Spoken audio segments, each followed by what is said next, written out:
I'm sure by now you've watched and read countless social and digital media articles about Ferrari having changed 99% of their 2025 Challenger ahead of the new F1 season, from moving the cockpit rearwards to having new front suspension concept switch and a lighter and smaller gearbox casing, among numerous changes from front to back.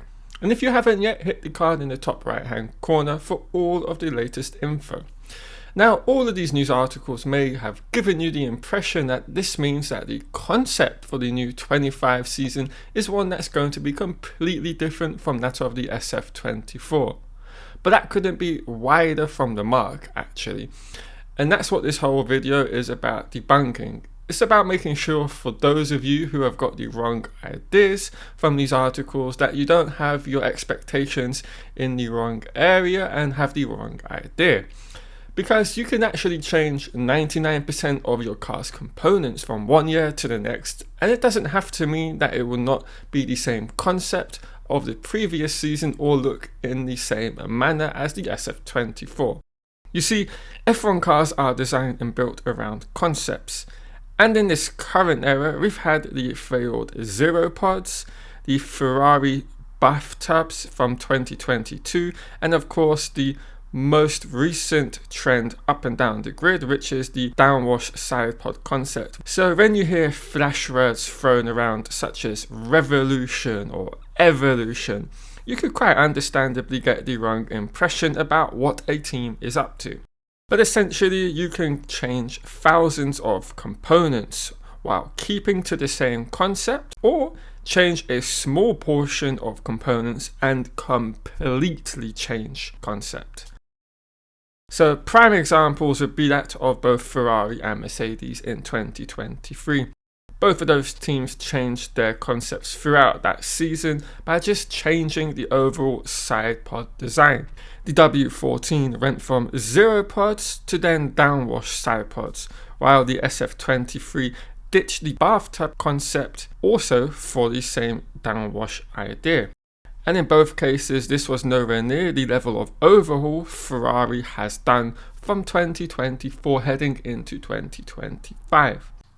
But before we move any further with this video, I am going to be running a competition, and this is what it is all about. Before we move any further on with the video, I am looking to go out twice to Fiorano in the new year to film Lewis Hamilton's first time in a Ferrari car, as well as the shakedown of the new 2025 car. And I'm hoping to get this limited edition Monza t-shirt signed by the man himself. And I will be giving it away to one of you lucky subscribers to the channel. All you have to do is of course be subscribed and look out for those videos as and when they appear. The rules and competition will be in that video, so yeah, be on the lookout for that.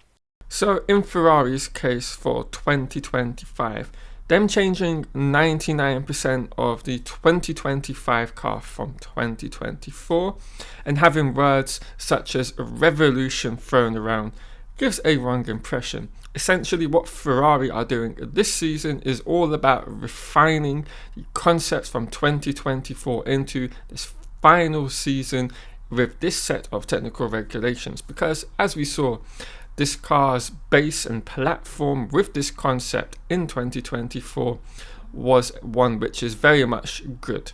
It's one from which they could win a lot of races from. It's one which ended the season very much on the front foot, being particularly quite quick and winning quite a few races at the end of the season. And the only real car ahead of them, really, you would have to say, was that of the almighty McLaren MCL 38. And this is something that's going to be applying to all of the top 4 teams for their 2025 designs. Essentially, they know the exact concept they need to build a car around to be quick in this ground effect era, and that was already figured out in 2024. So all of these changes that teams will be making is all about refinement. But enough of those, we're here to talk about Ferrari.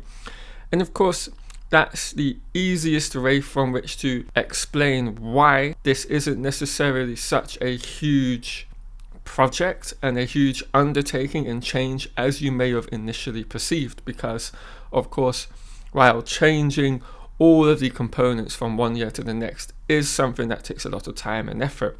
With it being in the same concept structure of that of last year's downwash, it is going to be one that is all about refinements, and it's of course what we talked about in the previous video which I covered on the channel a week or two ago about what they're changing. So all of these changes, like from moving the cockpit rearward, making sure the center of mass and where the rate distribution is at, these are the changes which are from the changes in terms of components, but it's all about just refining that concept from which they will keep, and to make sure that they're having improvements up and down the car. And of course this then equates to a lap time improvement as they head into 2025.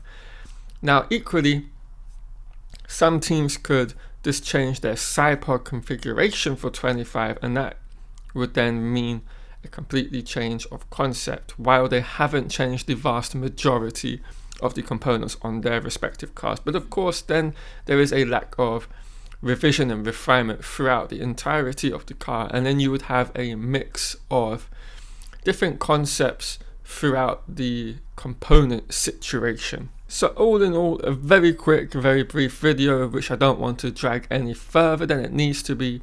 But when you read these buzzwords in articles and them stating it's a revolution, and I myself did do that as well, because it does drum up a lot more engagement for a video on YouTube, for example, it is not what you might have necessarily thought.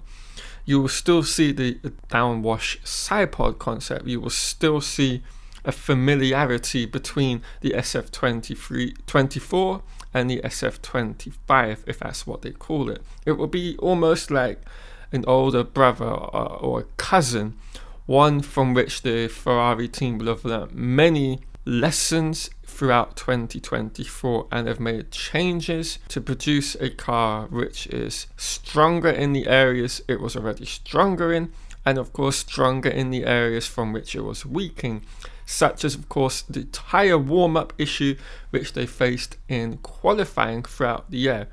So yeah, that is essentially what it is all about when it comes to this Ferrari concept.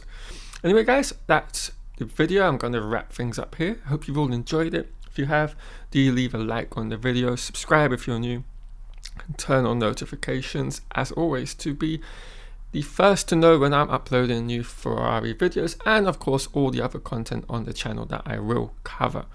Alright guys, I'll catch you all later in another Formula 1 video.